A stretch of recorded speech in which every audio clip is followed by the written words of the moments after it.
Back when I was a teenager, me and my brother were absolutely obsessed with fishing. We still enjoy the occasional trip all these years later, don't get me wrong, but back then we lived and breathed river fishing. So much so that we used to participate in fishing tournaments and therefore had to take part in training sessions every other day. Spoilers, but these training sessions were just an excuse to get some time in by the river, and I won't bore you with how fishing tournaments work, so just take our word that we fished an awful lot. Anyway, I was like 13 years old. It was September, and me and my brother were fishing down at this river bend out in the sticks. Now you gotta keep in mind that in river and lake fishing, you gotta be quiet as a mouse unless you scare the fish away. So as the skies darkened and this low rumble of thunder echoed around the sky, well, you can imagine how creepy that was. Obviously, we're expecting rain, but that doesn't mean we're gonna stop fishing. It'd have to take much more than that to scare us off. And cue the appearance of some creepy stranger who walks out of the woods on the other side of the river. He doesn't have any gear with him besides a rod, but he's got a fishing hat on, one that has all this scraggly gray hair tumbling out from under it. We try to wave hi, but he just gives us this look as if to say, "You're in my spot." And me and my brother are getting ready to pack up if he asks us, because God knows people can get real territorial about their favorite spot being creeped on. But the guy doesn't say anything, and he just walks about 100 yards upstream and starts fishing up there. Alright, he was kind of choking off our spot, but we were never ones to back away from a challenge, so we stayed put.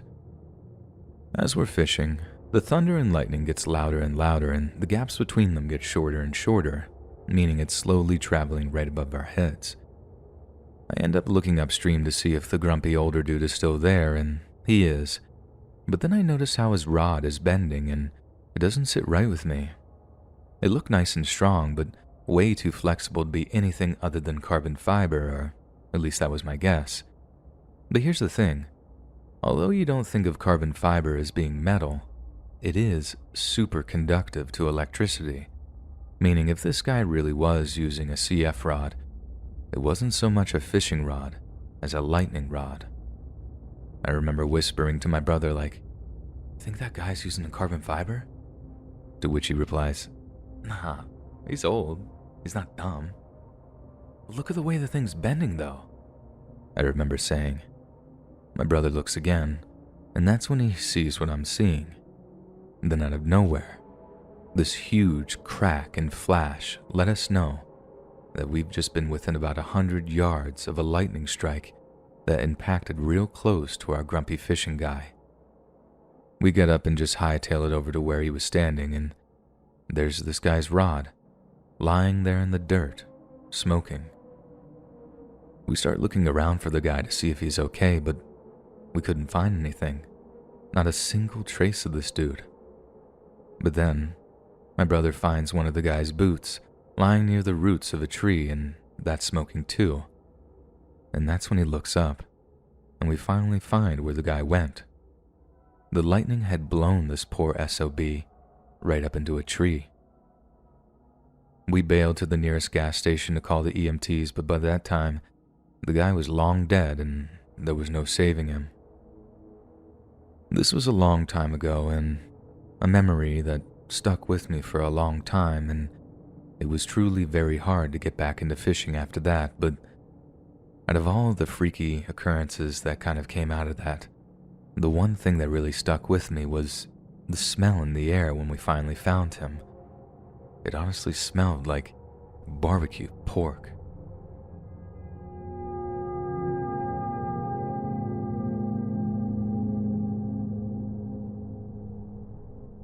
About 3 years ago now, me and a few buddies all found ourselves with some time off on the same day.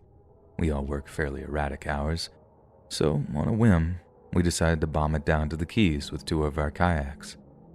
We'd heard that there was some serious bonefish just outside of Hillsborough Inlet out near Pompano Beach, and for those that don't know, those bad boys can be absolute units.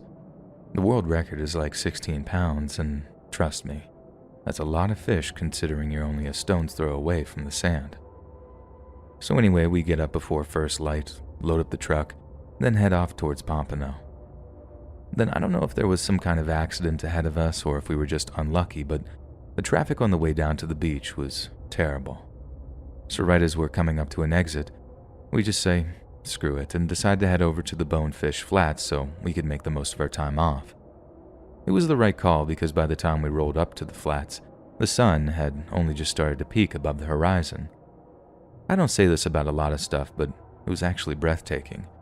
It had been a while since I'd been fishing that early, and as much as getting up early sucks hard, it's always worth it when the weather clears in South Florida. We're greeted with this falling tide dumping off of the flat, but it was still nice and high, so we'd have at least a few hours of fishing ahead of us. So I climb into one of the kayaks and start paddling out, just kind of enjoying the ebb and flow of the tide for a while. You got to remember, it's still like 6 a.m., and I barely had time to grab coffee or breakfast before we headed out, so I swear I could have just dozed back off there and then. It was super relaxing, right up until I started to get this real prickly feeling. I've been out on the water for maybe 15 to 20 minutes at that point, just chilling. And like I said, the whole time I've been as relaxed as could be. Then you know that feeling of unease you get that one feels like you're being watched? I get that really bad. But when I paddle myself around doing a 180, all I see is my buddy on the beach getting each of our rods ready. He owed us from last time, so don't hate on me. It's only then that I catch a glimpse of something moving in the water below me. And when I get a good look, I see it's way bigger than a bonefish. It was like 10 feet long, the size of a freaking fridge, and it's just silently gliding underneath my kayak in about 8 feet of water. It was a bull shark, easily the biggest I'd ever seen, and definitely the closest I'd ever been to one. I start paddling back to shore as fast as I could, like it was almost an involuntary motion. My brain didn't even give me time to figure out if I was really in danger or not. It just went, shark, time to leave, and my body did the rest. By that time, my buddy is out on the water too, and he does the same thing as me. Looks up like, what's going on? Then looks down into the water. Only he lets out a, oh my god, before he starts paddling like he's got an engine attached to his kayak. We'd seen sharks before, but usually way further out and from the safety of a boat. Seeing one that up close was like a shock to the system that I can only barely describe. I've never felt that kind of base, primal fear before, and it's something I never want to feel again.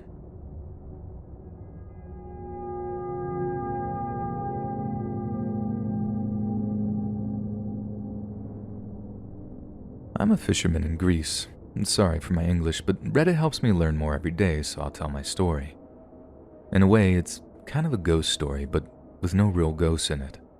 But to me, it's more haunting than any story of evil spirits that throws things around the room or appears in the dark of night, and I hope you understand why very soon. So we're headed out to sea, and it's a very beautiful day. The sun is shining, there's very little wind, the sea is nice and calm.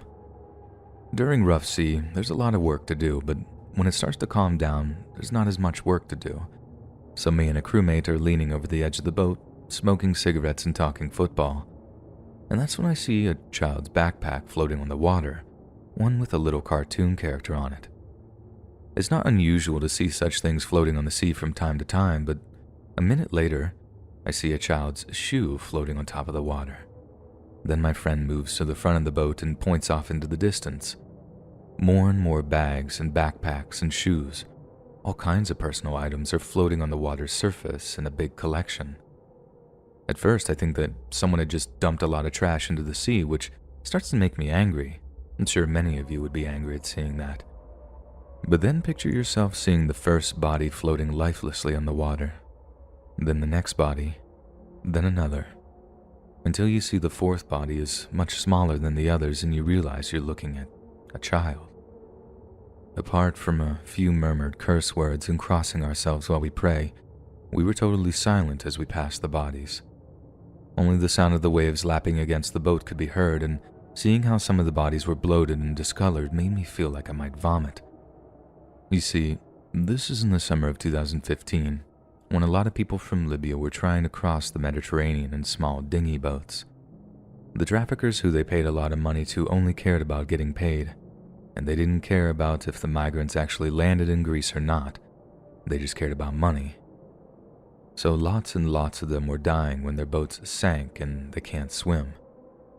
The worst thing, though, it wasn't just one floating graveyard that I encountered.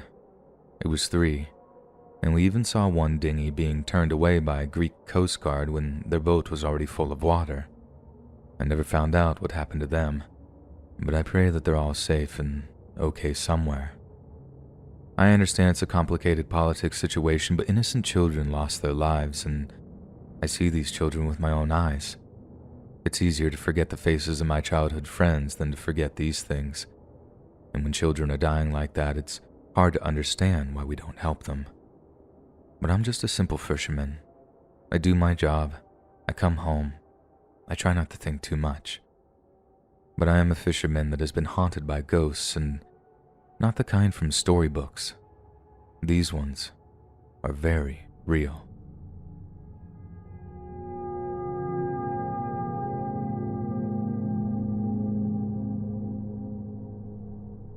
About 8 years ago now, me and my dad and a few of my cousins were fishing down in southern Maryland one summer. We were out at a particular spot where there are these things called target ships. These are old, decommissioned Navy ships that have been mounted on top of concrete pillars so they can float no matter how much the Navy tests munitions on them. They get shot at by all kinds of vehicles with all kinds of bullets, bombs, and missiles. But anyway, we're all on my dad's Grady White, fishing for croaker and flounder right near these target ships. If they're actually being used for military exercises, you can't even get near them. So, since there was no one out there to wave us away, we're out near the target ships with about 20 other boats in the water. But then, sure enough, about an hour in, some guys from the Coast Guard sail up to us. They're on a big old CG boat with about 15 trainees on board, and the officer in command asks a favor from my dad. He wants to know if he can practice a little inspection drill with a few of his trainees. Being the good guy he is, my dad gives him permission. Then right as they're coming on board, I feel my rod getting all heavy all of a sudden. I call it out, and the Coast Guard officer stops his inspection and says, "Go ahead, son, reel it up. Let's see what you got." So I reel, and reel, and it's really obvious how heavy whatever I've caught is, so naturally we're all getting mad excited. Then, to all of our absolute horror, I pull the thing from the water, and we all see what it is. An unexploded bomb. It was a cylindrical diamond shape with neon green stabilizers, about 12 to 14 inches long and be 4 inches in diameter at its thickest part.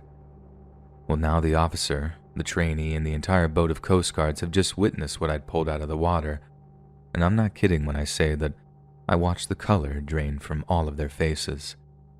They went from pink and healthy to skeletal white in the time it took to say, "Uh-oh." The trainee on our boat literally leaps to his boat, and they all haul it away with their sirens on. This leaves a very rattled Coast Guard officer on our boat, who promptly orders me to not move a single muscle. The Coast Guard gets on our VHF and tells all the boats in the area to leave the target ships, and I'm telling you, you ain't never seen fishing boats move so fast. After about 20 minutes of me sitting there with this bomb on my line, the area is finally cleared away. The officer orders my father to put his boat in drive, achieve a good bit of speed, and then don't stop. So my dad does as he's ordered, puts the boat in gear, and in seconds, we're rolling about 15 to 20 knots away from the ship. The officer brings out a knife, cuts my line, and orders my dad to just throttle the boat and get away as fast as he can. Needless to say, it did not detonate when it hit the bottom of the bay. We took the officer, who was pretty clearly shaken, back to his ship. I know it's hard to believe this story without proof, but in the situation, we didn't have time to get a picture of it. We tried, but the Coast Guard officer was adamant about us getting out of there as quick as possible. But take my word for it, it's easily the scariest thing I'd ever had happen to me during a fishing trip.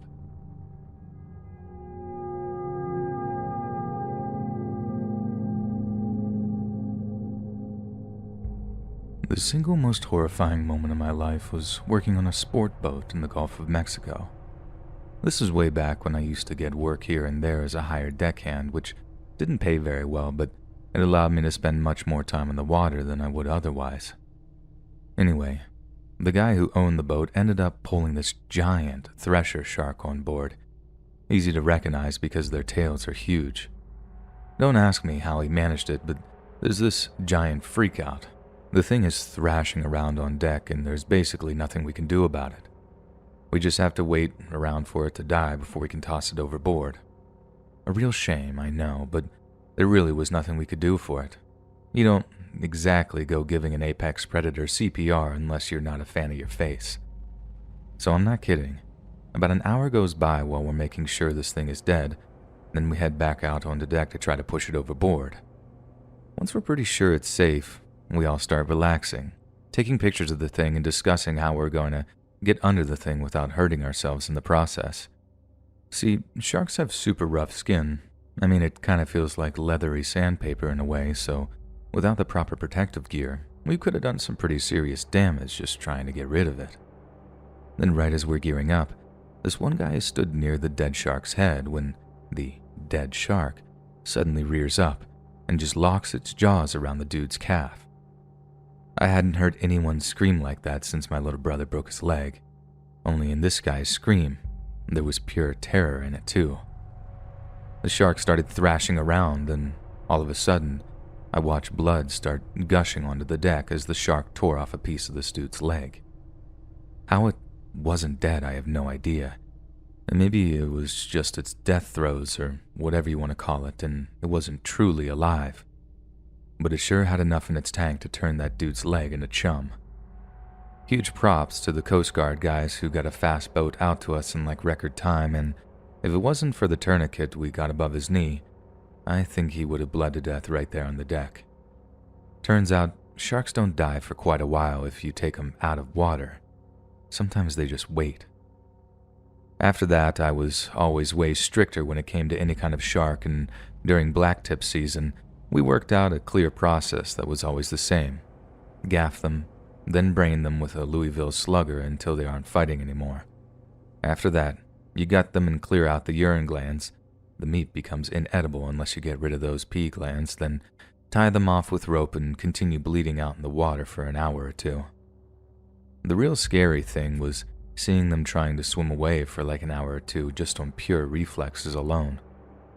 Sharks have been here for 130 million years for a reason, dude. They are truly the apex predators.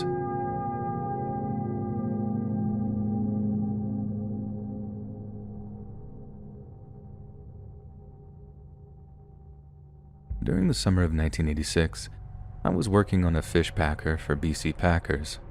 It was usually just myself and my skipper, and there's supposed to be a crew of 3 on the small packers. So although it was harder work than it should have been, I was collecting 2 guys' paychecks at the end of the month. Anyways, right at the beginning of the summer, we motored up the Inside Passage past a place called Buttedale. Buttedale used to be a cannery town of about 10,000 people, but industry there collapsed in the 70s, so by the time we were there, it had been mostly abandoned for at least a decade. Even in the middle of the day, the run-down post-apocalyptic feel made the whole place look incredibly creepy. Like, I wish I'd taken a photo at some point because it was legitimately one of the most eerie-looking places I've ever laid eyes on.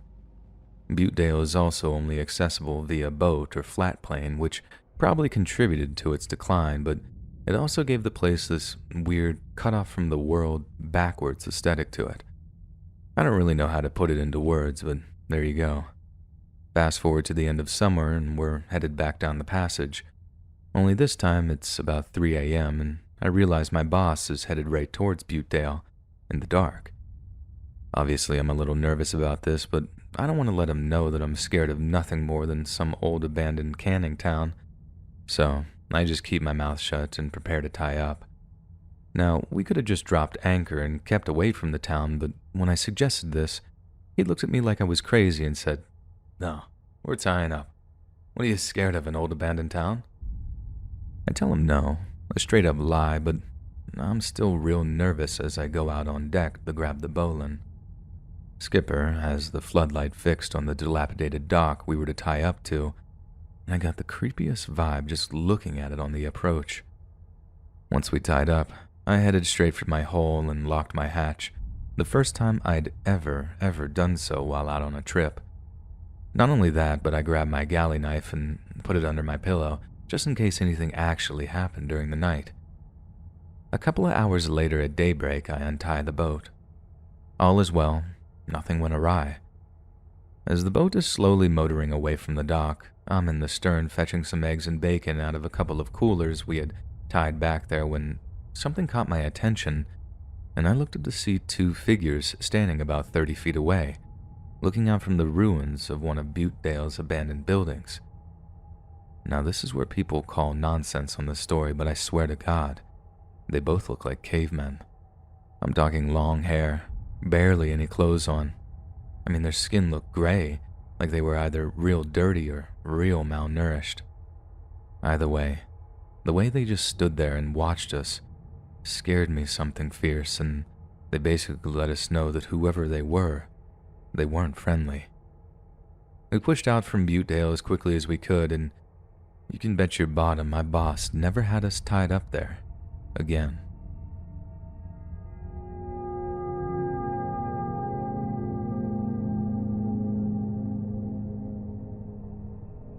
My dad used to go underwater spearfishing a bunch down in Mexico, and as much as I'd like to join him sometime, I think I'll avoid the night dives.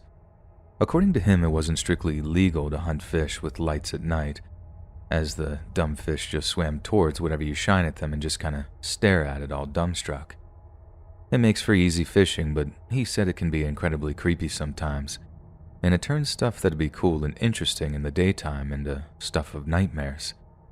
You see, you're just kind of suspended in a total void, and aside from the moon, your lights are the only thing to see by. So one minute there's nothing, and the next, you shine your light and boom, scary fish just right there in your face. Like this one time, he was swimming in the darkness and he was vaguely aware of someone swimming next to him. Not exactly unusual since they went down in groups, and at the time, there were several people in the water. But still, he's thinking, why is their light off? Is everything okay? If they were swimming that close, it probably is his dive partner, in which case, it was his responsibility to make sure that they were all good. Before he could shine his light on them to check if they were okay, his dive partner taps his arm from the other side and gives him the A-OK sign, in which case, either whoever was next to him was separated from their dive buddy, or it wasn't a person at all. He's feeling pretty nervous by the time he moves in to shine his light, and when he does, he sees he was right to be nervous, because this huge barracuda is just feet away from him. Some barracudas can grow to be almost 6 to 7 feet long. They're really fast, and they are absolutely ferocious. They're not scared to attack humans either, and they've been known to attack surface snorkelers thinking they're just big, wounded sea animals. On top of that, probably the scariest thing about barracudas is the little hook tooth in the center of their jaw. That little doozy enables barracudas to rip out whole chunks of flesh, probably most useful when attacking a larger prey, like a night diver, just like my dad. Obviously, he's filled with anxiety, so he moved back a bit, but the creature just kept near him. He wasn't gunning for barracudas, but my dad is getting ready to defend himself, and he waves his spear gun in this cuda's direction to try and scare it off. It doesn't attack him, it just backs off, but then it carries on maintaining a steady distance while swimming parallel. After a while, it becomes obvious that this barracuda isn't interested in attacking them, so my dad and his diving buddies just carry on with their spearfishing. It didn't take long for the beam of his flashlight to illuminate a fish, so my dad starts slowly swimming over to it while aiming a spear gun in its general direction. Then suddenly, in an explosion of brutal, predatory speed, the barracuda shot out of the darkness and intercepted the fish. My dad said it was lightning fast. Just wham. The cuda's jaws were like laser-guided, clamping around the fish before it retreated back into the inky black waters. Seconds later, it shows back up again like, "Thanks, my guy. Where to next?" This kept up for as long as the dive did. The barracuda stayed close, using my father's light for hunting. Every so often, my dad or his buddies would go get a fish, and Sometimes the barracuda even kept his distance, almost like it wanted my dad to get a few himself. And since they're natural pack hunters, that's probably exactly what was happening. When at last the time came to return to the boat, the barracuda remained by his side until they reached the boat, then spun in the darkness and quickly swam away. My dad said they're like the velociraptors of the sea, absolutely terrifying to encounter, very dangerous, but obviously smart as heck to boot. And if it hadn't realized that it could take advantage of my dad's light, it might have decided that it was him on the menu, in which case, I think he'd have been in a boatload of trouble.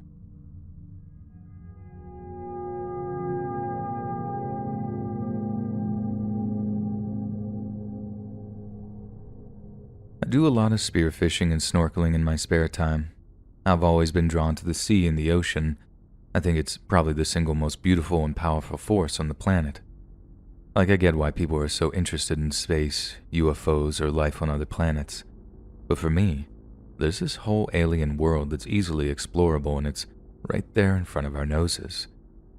But that bizarre alien world isn't just fun and fascinating. Sometimes it can be straight up frightening. And to me, the fact that you're totally out of your depth, both figuratively and literally, makes certain encounters all the scarier. So, this one time I'm in the Atlantic and the tide is pretty rough. I'm about 30 or 40 feet down just exploring all these pocket reefs, but since the waves are so rough and it's churning up the seabed, visibility is down to like 40 feet at most. I'm swimming along, I look up, and right at the edge of my visibility, I see this huge creature swimming above me. It has to be at least 2 or 3 foot thick, and maybe 8 or 9 foot long. I can't see any kind of head or tail, but that just leads me to believe that it's even bigger than I first realized. The thing's skin is like a light silver with somewhat darker golden or brown stripes. It was only there for a second. It must have been turning to go the other direction, and I only saw a part of its body, but I'd never seen anything like that before at any of my usual diving spots. And instead of being intrigued and curious like I'd normally be, I started swimming away out of pure instinct. It was an undeniable feeling of absolute dread and horror. My body was telling me that whatever that thing was, I needed to get out of the water as fast as I could. I stopped swimming towards it and immediately pivoted back to the boat. I swam on my back so I could keep looking behind me in the direction that thing had been. But the worst part was knowing that it didn't matter if I kept an eye on it or not. Because if it was the worst case scenario, and it was a tiger shark, I'd be a dead man if it even thought about hunting me.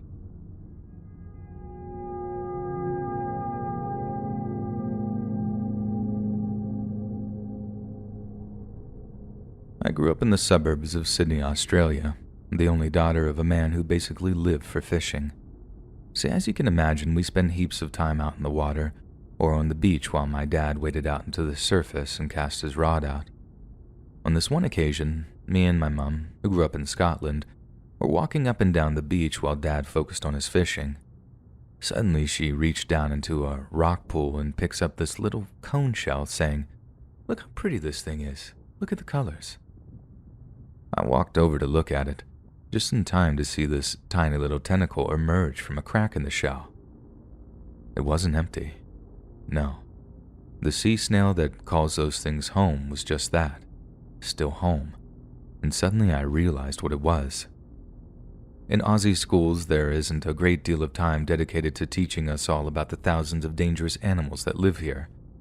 Honestly, it's definitely something we play up for tourists, so it's not like every Aussie kid is terrified to go outside after a health and safety at the beach class. But we're definitely taught not to go sticking our hands into cracks or crevices, and there's 1 or 2 animals we're explicitly told not to touch. And the conus textile is one of them. More commonly known as the cloth of gold cone, or just gold cones.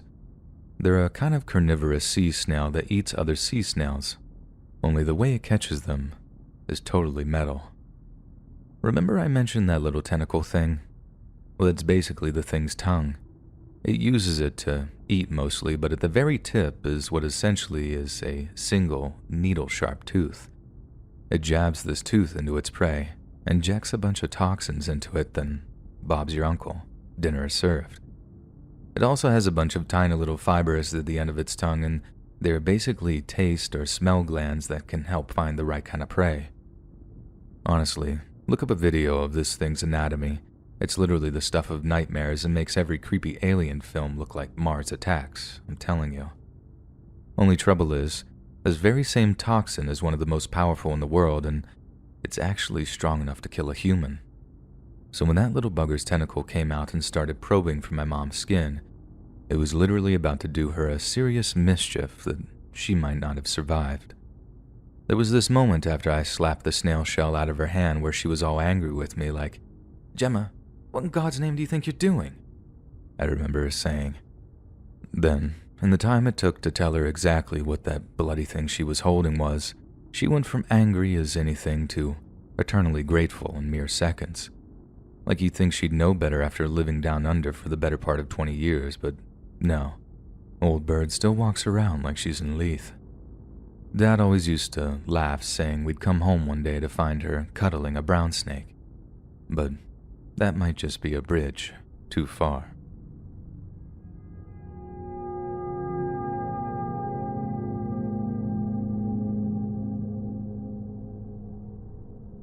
I used to work on commercial fishing ships out in the Atlantic, like these huge things with like 50 or 60 dudes on the crew. Being in the middle of a storm can be real exciting at times, but some pretty hilarious stuff goes down during rough seas. For example, if you time a jump right as the ship hits a wave, you can basically float in midair for a second or two, and you can almost film yourself defying gravity in your quarters or trick your friend into thinking you can pull off a legit smooth criminal lean because you've been doing ankle yoga. You're an idiot, Ty, but I love you anyways. Anyways, once you've been on a few trips, you don't get too nervous when crazier stuff happens, but the first time you see certain things, it honestly kind of feels like you're about to lose your mind. Take lightning, for example. First time you see it strike the ocean, the kind of light it gives off is almost impossible to compute. It's not quite as light as daytime, but let me tell you, it's close. And then the sea starts to boil in that area. Well, not technically boil, more like frothing in the immediate area the lightning strike occurred. But you want to see something that'll make you start believing in a vengeful and powerful God? Check out a lightning strike on the open ocean in the middle of the night. But even scarier than that is being on the ship's bridge in a trough between two swells. It's bad enough in the daytime, but again, at night it's like 100 times worse, because all you see is these two huge walls of darkness just blotting out the stars on either side of you, until it looks like you're about to be lost to some void forever. The ocean is actually way more terrifying and powerful than I ever could have imagined, and working on those boats taught me to fear and respect it in a way that landlubbers like you just can't comprehend.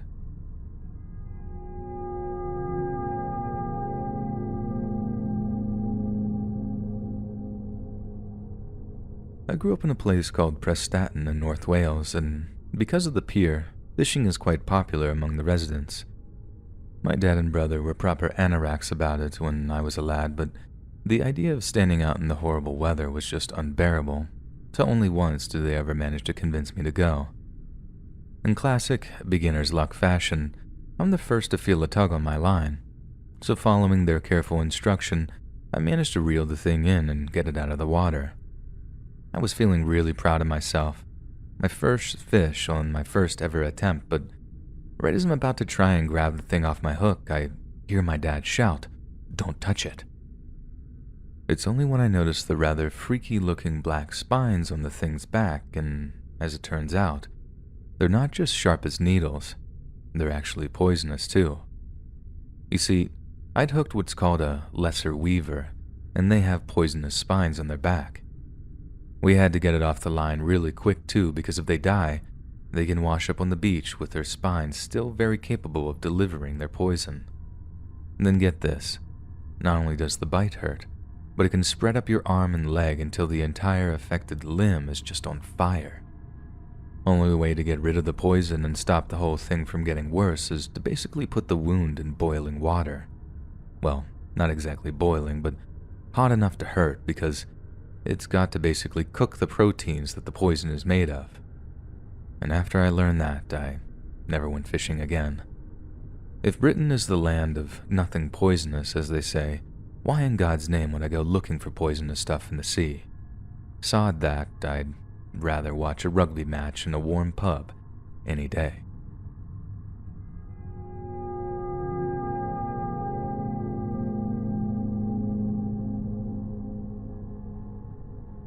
I've been lucky enough to marry a woman who's just as passionate about fishing as I am, only her thing is catching catfish. She makes the best fried catfish, by the way, while mine is catching bass. If you're expecting a great recipe out of me, there are none. She can't stand the bass trips as they bore the life out of her. I know, she's crazy and she's from Shreveport, and that's like a double whammy. But every so often, she's nice enough to accompany me on the odd trip, especially the overnight kind because she loves camping and night fishing. So one night I decided to pay her back for being such a darling about the whole thing and take her night fishing for catfish. Sometimes our work schedules made it hard to have any quality time together, and since her birthday was coming up, I figured I'd make it a part of the whole birthday package. Anyways, we're fishing, and we have a nice little campfire going. It's a warm and peaceful night. But out of nowhere, I just start getting this really bad feeling in the pit of my stomach. I've been an outdoorsman all of my life and don't get freaked out too easily about the woods or the night or anything like that. So I feel off, but I asked the fiancée if she's having a good time and she said that she wasn't getting any bad vibes or anything. So we just get back to trying to relax. Only a few minutes later, I noticed that there was not a single sound to be heard. No owls, no crickets, no nothing. It was dead out there. And that's when I knew that there was some kind of predator in the area, one that could probably very well see us, but there was no way we'd ever be able to see it in time. So I tell my wife it's time to pack up and to do so quickly, but not in a panicked way. She knows the deal, so she just helps me get the RV together. Only just as we're about to drive off, I hear something large step on a branch and made a loud crack. I don't know what it was, but I had seen bear droppings near there a time or two, so it could have been that, a coyote, or it could have just been our minds playing tricks on us. Certainly nothing that I think was supernatural, but those kinds of things would definitely make you feel squishy and vulnerable.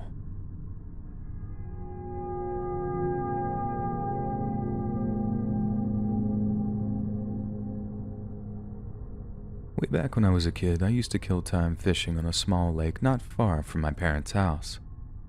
One day, I was alone on a rowboat in the middle of the lake, which is about a mile or two long, by no more than 200 yards at its widest. I was mostly just enjoying the nice weather when I dropped a lure into the water expecting nothing, almost as an afterthought, because I was mostly out there just to get away from my 7 younger siblings, and having always been something of an introvert, my lake escapes became an increasingly common occurrence as the years went on. Then out of nowhere, something huge grabs hold of my bait and pulls my line hard enough to send my little rowboat about 180 degrees into the water. I'm holding on for dear life, praying I'm not about to be pulled overboard by whatever monster fish had a hold of my line. Me and my rowboat then get dragged about 10 feet across the water before crack, my line snaps.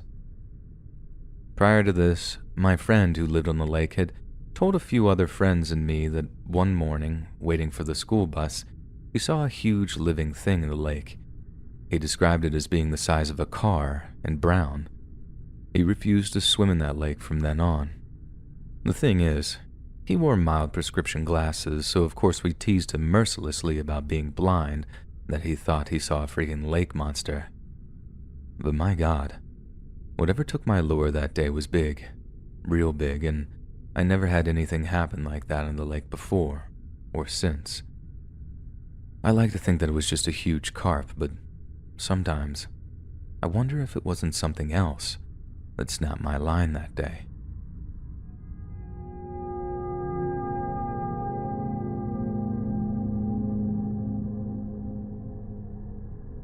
This is back when I was about 15. but me and my family used to go over to Spain every Sunday to a place called Mallorca. My dad was always huge into fishing, but I absolutely hated it. It's the most boring thing ever. But we reached something of a compromise. If I went fishing with him, I could snorkel around the rock pools and stuff while he cracked on with his fishing. That meant hours and hours of uninterrupted snorkeling, and apart from getting occasionally sunburned shoulders, that arrangement suited me just fine. Anyway, so on this one particular occasion, I'm snorkeling around this little lagoon-type thing, which had all these cave-like rocks at the bottom. I say cave-like because they weren't exactly big tunnels or anything, just concave surfaces from where the tide worn them away over the years. But still, there's enough room for me to have a little explore before coming back to the surface for more air. Then at one point, I go back down to explore a new one when I see this weird shape. I get a little bit closer only to see the distinct shape of a human body, just floating against the roof of the rock. Hard to describe, but there we were. I let out this pure bubble scream, then proper myself back to the surface, screaming, "Dad! Dead body! Dad!" as loud as I could. It takes me a minute to collect myself, and I'm glad I was in the sea because I swear I actually wet myself. But as soon as I clearly tell him what I saw, he puts his rod down, then throws on a pair of goggles, and then jumps into the water to see what I'm on about. We swim all the way back down, and the closer we get, the more scared I am because I realize I really don't want to be seeing the state this poor person is in. If they'd been floating down there in the little mini cave, they could have been there for weeks, months even, in which case they'd been in a horrifying state of decomposition. But with my dad being the hero, he sees it, gets a bit closer, and suddenly reaches for it and grabs it. Then he starts pulling it out of the cave, and I'm just like, nope, nope, nope, and just fly back up to the surface. I'm thinking I can make myself useful by calling in emergency services or at least grabbing someone who can speak Spanish to the police for us or whatever. But really, I just don't want to have to look at that body. And right as I'm trying not to look, my dad resurfaces and I just hear, "You absolute bloody pillock, Harry." Then he actually starts laughing. I turn around and my dad has what we'll call a naughty adult doll in his grip, one that's totally deflated, and I guess I'd mistaken an adult doll for a freaking dead body. I'm not even joking. It was one of the scariest moments of my entire childhood, and I ended up looking like a right nunce over it. Dad thought it was an absolute riot, and he insisted on taking it back to the villa to show my mom. She thought it was disgusting, but my sister laughed her head off and kept reminding me of the whole thing for the rest of the summer. Then about a week after we got home, I woke up and it was in my bed with me. I let out this proper girl scream, immediately hearing my dad peeing himself laughing in the hall outside. Sometimes I think he was the least mature one in the house, but he still managed to put food on the table and pay all the bills. So despite Mom saying he had the sense of humor of a 12-year-old, he was one of the finest men I ever knew. Rest in peace, Dad. We miss you every day.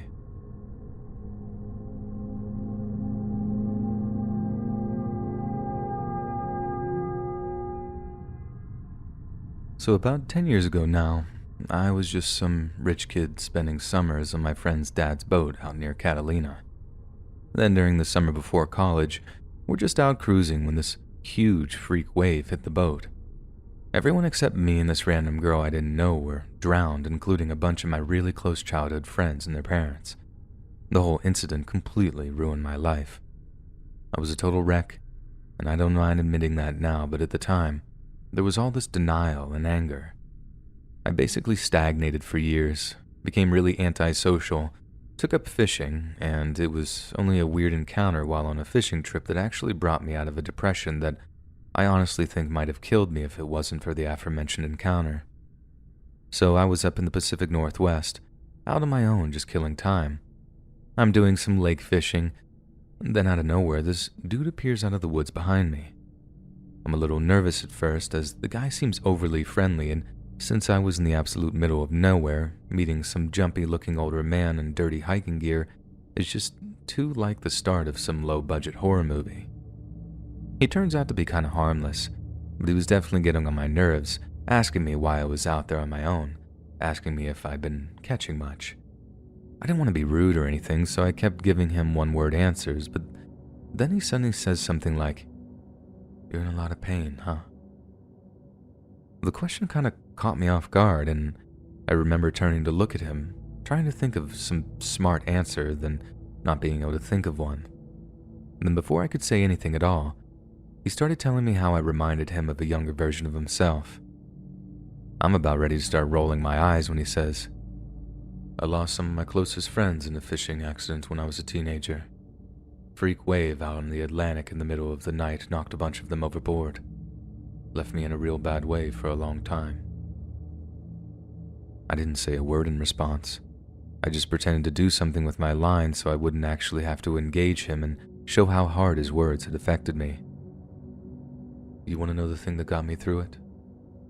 he asked me, and I think that was the only point in the conversation I actually talked back in a way that prompted him to carry on talking.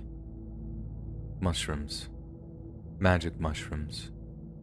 Just brew those things up and it'll help you rationalize all kinds of bad stuff."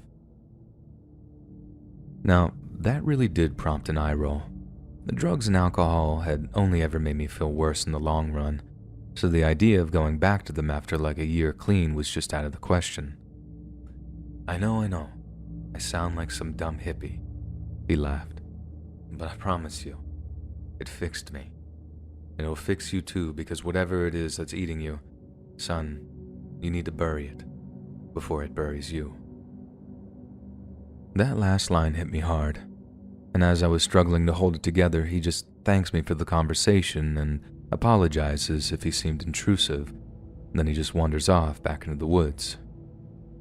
For the longest time, I told myself he was just some crazy old man, and what that little encounter was just some random run-in and didn't really mean anything. But something about the way he spoke really stuck with me, especially how much we related on how he lost his friends, obviously, and especially the part about mushrooms. And that's pretty much what started me on the road of trying mushrooms like 6 months later in an Olympia hotel room. And you know what? He was exactly right. It helped me realize that I didn't have to feel guilty for surviving, and how those that were lost wouldn't hurt me to live my life like a perpetual funeral march. I had to move on. I had to get over it. I wasn't picked to survive. It was all just a horrible accident with no rhyme or reason to it. It's no one's fault. No one was to blame, and especially not me. But I had another weird kind of revelation during that trip. Not necessarily the most terrifying one, but one that still kind of freaks me out even today. I think that guy's life and my life were like echoes of each other. I know that doesn't quite make sense, but put it this way. I don't think that little fishing encounter was random at all. I think me and that random guy are actually in some ways the same person. He's just got a few years head start on me. And I wonder that in the years that follow, I'll find myself walking through some woods somewhere and I'll come across another version of me, someone who's suffering just like I was. And I know it'll be my job to help them, just as the older version of myself helped me.